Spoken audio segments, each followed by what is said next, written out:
The SWAT team is here negotiating with that suspect. Now, for hours, this place was blocked off and police were not letting anyone in.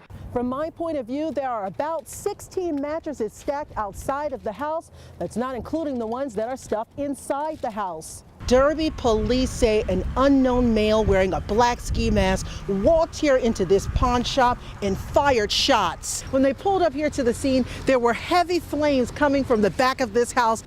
I sat down with the 81-year-old widow who lives alone. She was emotional. She's lived and taken care of her home for the last 40 years, even mowing the lawn herself.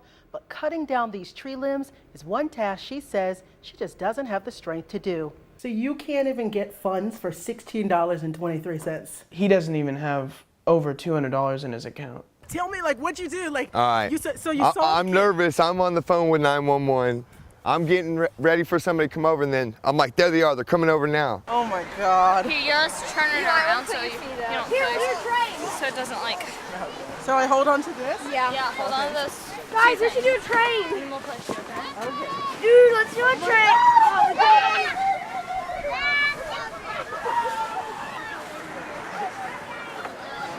She did. Hey, go on a train with me. Okay. And see, you say there is more than one recall on this van. Yes, Michael, there are 4 recalls on that van that burned there in the garage. You can see some of the items caught in the fire: bicycles, stroller, chairs. But the mother tells me these things can be replaced. She's just happy she got her kids out in time. Yeah, that's my youngest.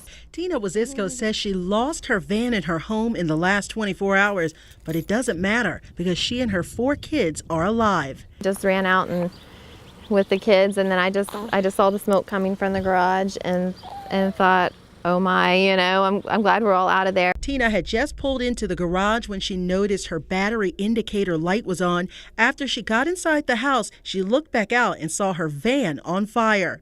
Fire investigators know it was the van, a 2007 Honda Odyssey, that caused this fire and are focusing their investigation on recalls involving the van. The origin of the fire, we determined, is in the front right lower area of the engine compartment of the minivan.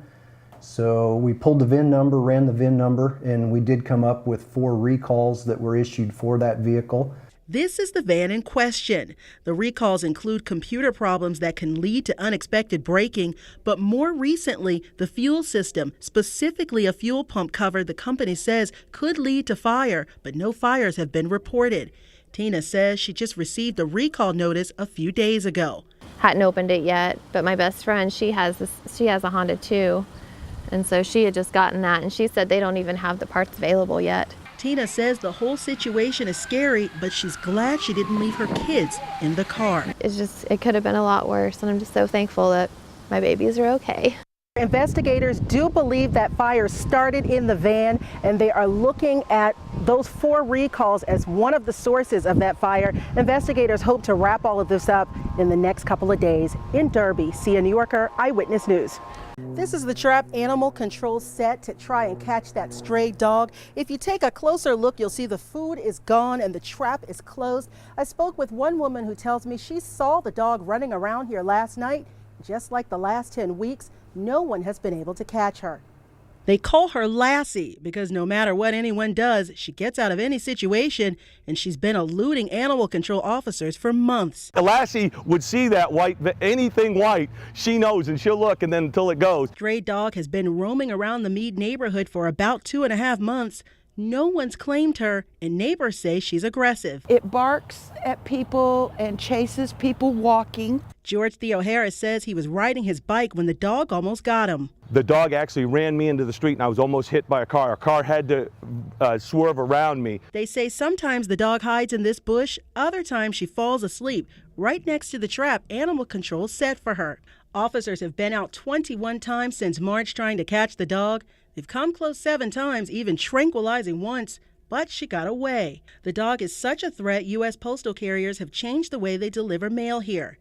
Back in April, some residents received a letter from the U.S. Postal Service requiring them to move their mailboxes from their doorsteps to their driveways. Those who didn't comply have to pick up their mail at the post office. Theo Harris says the whole thing is a pain. He's been working with the city to get things back to the way they used to be, before the dog came to Meade. Animal control does all they can. I mean, I don't want to blame them. If I'm a mail carrier, I don't want to be attacked by a dog. Catch the dog. I just can't believe that that dog is that smart, that they can't catch it. There are many hands involved in trying to catch this stray dog. Next Monday, Wichita Police, Animal Control, and a representative from the U.S. Postal Service will meet here in Meade with neighbors on this street to try to figure out what to do about this dog. But for now, Lassie remains out here.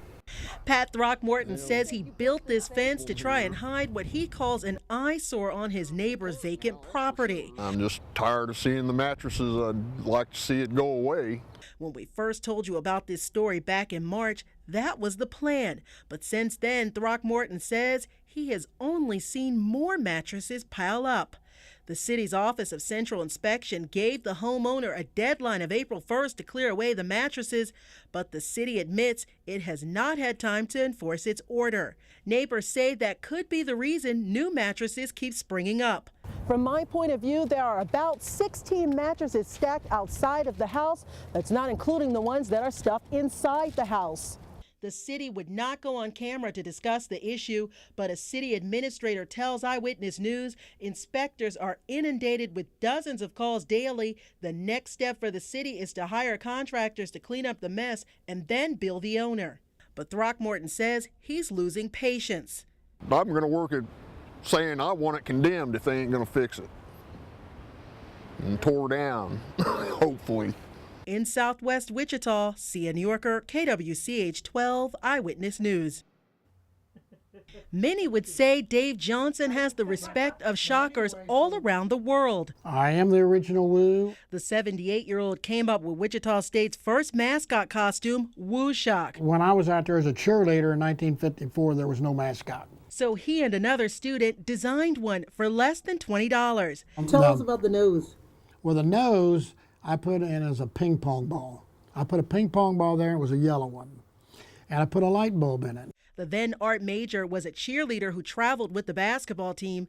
Johnson says he simply wanted the team to stand out. The costume took off and Woo Shock became legend. You had to come up with something different than anybody else had in the United States. Johnson's office is now filled with shocker gear and he keeps a scrapbook with memories. But you won't find the original costume anywhere. It was destroyed. We won the game in the last shot, and who'd they go after? Woo Shock. And the only thing I had left was the head. They tore it off.